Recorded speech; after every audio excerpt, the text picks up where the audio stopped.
I love the game of baseball. That's why it was so hard for me to walk away from the game.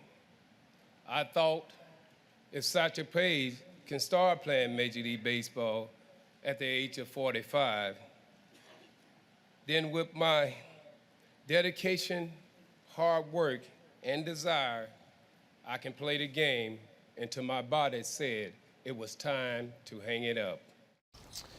The late Rickey Henderson's Hall of Fame induction speech in 2009. Some years after that, in 2017, he was still very active in the game as a retired player. And here's a photo with him at the celebrity softball game that is held annually with the All-Star game with one of his former teammates, Al Leiter. And when I say former teammates, Rickey played for 9 different clubs, and he was a teammate with Al on 3 of those, including Al's rookie year with the Yankees in 1987. They went in to win a World Series together in Toronto, reunited later with the Mets.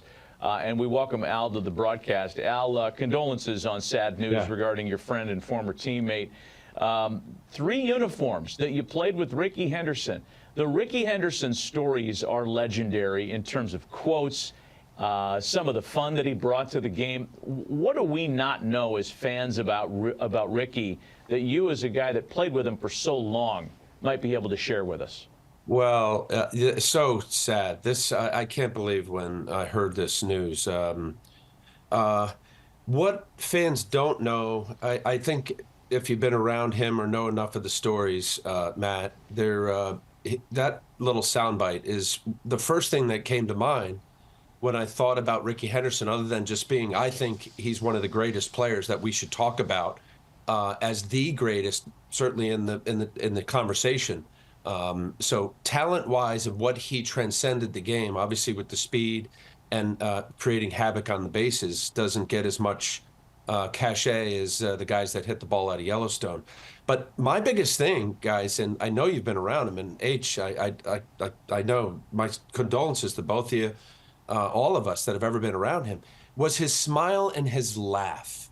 I got a chance to play with Rickey, as you just said, Matt, when I first got to the big leagues.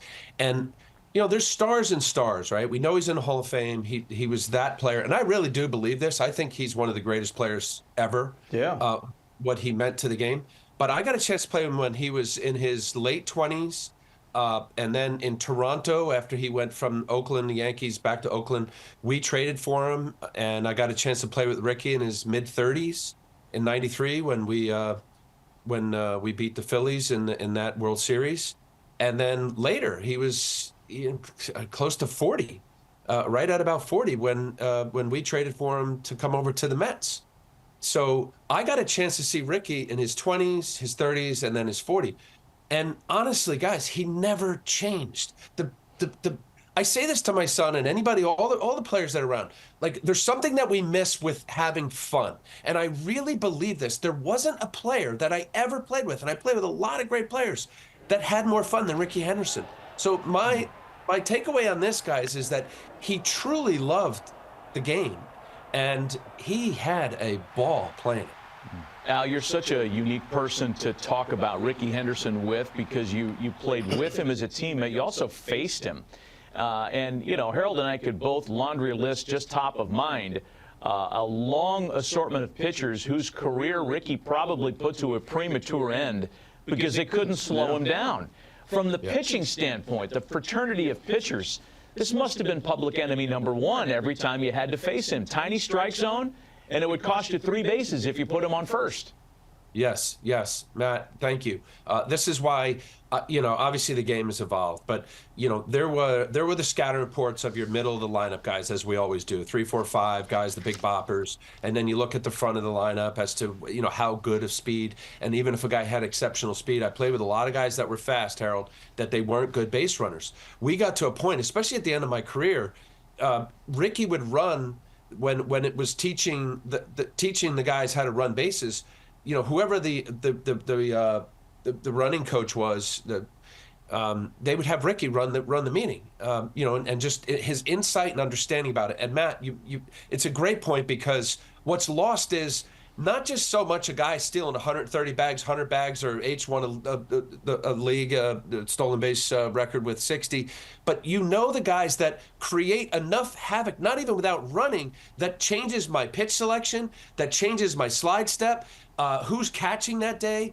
Now you're in 2-0-2 on 3-1s. You have catchers who don't want the 1-2-2-2 curveballs because it's an easy stolen base. So much more went on with a guy like Rickey Henderson, the greatest base stealer in Major League Baseball history, that I can't say enough about the nuisance of a guy like that created problems. Even if he didn't even steal a bag, what it meant to the next few pitches to the next couple guys behind him. Man, that's the perfect place to end it, Matt. Al, it's fantastic. Yeah, sorry guys, right. I'm so upset. This is terrible. Yeah. No, thanks for coming on, and everybody's upset. This is it's shocking news. It fell out of nowhere, and we're doing our best to react to it today too. So thanks for the time, Al. I couldn't think of two better guys than you two guys, really. I know how deep it goes. Al, thanks. Thanks for being on with us. Thanks, Al. Yeah, you will. More on the passing of one of the all-time greatest players the sport has ever known, Rickey Henderson, gone at the age of 65. And we'll be back with more right after a quick break.